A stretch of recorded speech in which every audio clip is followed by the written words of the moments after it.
Okay, at this point you should have completed the front of this. So let's go over the front and add a few things to this. Okay, so you should have seen that we have an error here and an error here if you plug in these values.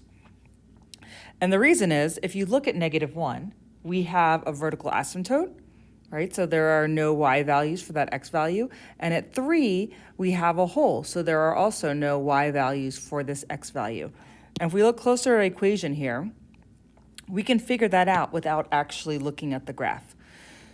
So this highlighted in yellow is our hole. And the reason it's a hole as opposed to a vertical asymptote is that these can cancel out. And if I were to cancel these out, I could actually find out the y value. I'd plug in a 3 and I could find out the y value of that hole. Okay, the x plus 1 tells us that there's a vertical asymptote at x equals -1, right? Because it causes a 0 in the denominator, so it is not, -1 is not on the domain of this function. And the reason it's not on the domain of this function is because we had a vertical asymptote there. And then here at -5, we see that our g of x is 0. That means that we have a 0 there. And if we look at our function, since this is a hole, it can't possibly be a 0. We really just want to know what x values would give us g of x values of 0. So if I take the simplified form here, and you don't need to write this down, but just to clarify, if I cancel out the x minus 3, then I would have x plus 5 over x plus 1. Well, what would cause this to be 0? Well, really just 0 divided by anything is 0. So it is whatever value that would make the numerator 0. So that's why we have a 0 at -5. All right, and then coming down here, our 0 or x-intercepts is just as I said. When is the numerator equal to 0? That's what we want to know. But remember that you need the simplified version. So let's add that in there. Whoops, that's not how you spell simplified. Simplified. Let's see, what else can we add in here? So it's not defined when the denominator is 0. So the domain of g does not include -1 or 3, but it does include all other real numbers. And if I'm going too fast, just pause the video to write down what you need here.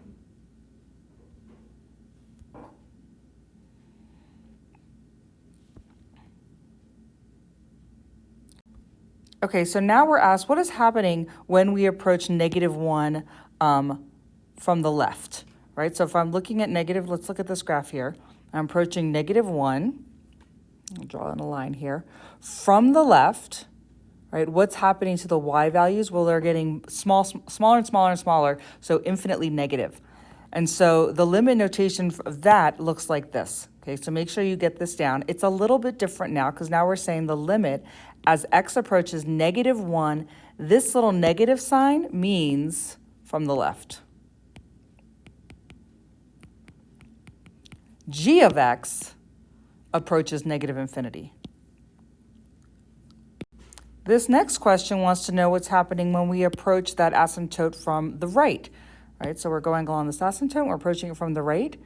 Well, in this case, our values are getting infinitely larger, okay? And so the notation for that, again, make sure you get this down, is the limit as x approaches -1 from the right. This little plus sign means from the right.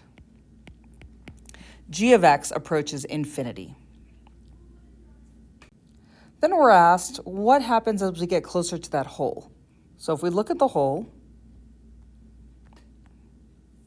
right, whether we're approaching it from the right or the left, this hole in particular, right, if I'm approaching it from the right, my y value is getting closer and closer to 2. If I'm approaching it from the left, it's also getting closer and closer to 2. But we never actually reach 3 or 2.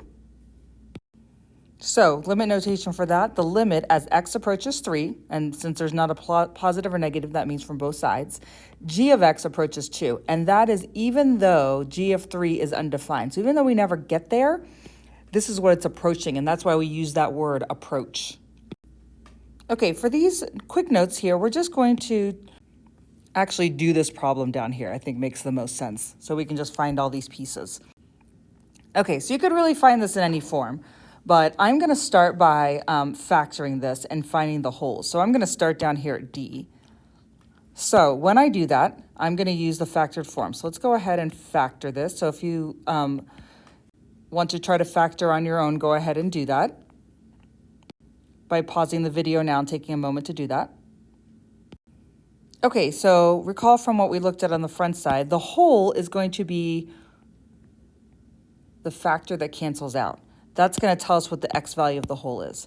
Okay, so if I want to find the x value of the whole, here's my wholes here, it would be -4. Okay, to find the y value, you actually need to solve for the y value with the simplified form. Okay, so we're going to take the simplified form, so f of x equals x minus 4 over x minus 1. We'll make a little note here so when you look back later, you know what this is about. And then we're going to evaluate it at -4. Because that whole can be plugged with a value. That's one way to think about wholes, is that's one singular point that if you had that one point, you could plug it up. So I'm going to evaluate at -4. And I'm getting -8 over -5, so 8/5. That's the exact location of the whole, but keep in mind that there's not an actual point there. Now let's find the equation for any vertical asymptotes is where I want to go next. Okay, so here, I'm going to put a box around, color code this for us. Here, if we look at this other domain restriction, right, that one does not cancel out. And so our equation of a vertical line is going to be at x equals 1. So we just use the factored form again. And really you can use the simplified form for this because it's not going to be one of the zeros. So if you want to use a simplified form, that's great. Otherwise, you just need to remember it's the factor in the denominator that would not cancel out. Okay, now let's find our zeros. Now our zeros, if you think about a graph here, it crosses the x-axis, so it is where f of x, or the y value, is 0. So we would plug in 0, and again, we're going to use our simplified form of x minus 4 and x minus 1. Well, what would cause this equation to be 0? That would be whatever value creates a 0 in the numerator. So our 0 for this would be when the x equals +4. Okay, now we're looking for our y-intercept, and the y-intercept is where, right, so if we come back over here, it's where our x is 0. That's where it's going to cross the y-axis. Okay, so a couple ways you can think about this, but you would want to use the unfactored form for this. So let's write unfactored. Okay, and the reason we'd want the unfactored form is you have to think about this as it is where the x is 0, right? And so I put in 0 squared minus 16, and then I put in 0 squared plus 3 times 0 minus 4, right? So really what you end up with is just your constants. So once you get the hang of it, you might just want to look at the constants, but it's good to know where this is coming from. It's the simplified constants because you plug in a 0 for all the x values. So over here, we're going to simplify our constants. -16 over -4 equals 4. So once again, it would be the y-intercept is at y equals 4. Okay, and last one here. This is not from these notes, but from previous notes. Now we need to find the horizontal asymptote, and keep in mind that that is the end behavior. So in that case, we're looking at our leading terms, and these are growing the same. And since they're growing the same, in this situation, we're just going to simplify them, and this gives us 1. So the equation of any horizontal asymptote is y equals 1 for this equation. All right, so to finish this up, we're eventually wanting to get to a graph here. Okay, and while all this information is very useful, we need to know a little bit more. Okay, we need to know what's going on the sides of the asymptote so that way we can get a good graph, because we know what's going on at the ends. We know some important points, but what happens when we get to that asymptote? And remember that we'll go ahead and draw it in here. Where we have our vertical asymptote at x equals 1. And we have a horizontal asymptote at y equals 1, so right about here. Okay, so we know that it's coming in here like this, right? Or like this, like this, or like this. So we just need a little bit more information. Okay, so you're going to figure out, you're going to evaluate a value that is close to the asymptote. So for instance, if our asymptote is at 1, maybe something we could evaluate is f of 0, right? So it's on the left, and then f of 2, right? So we're trying out something to the left of that asymptote and to the right of that asymptote. So pause the video and give it a try, and then see if you can come up with this graph.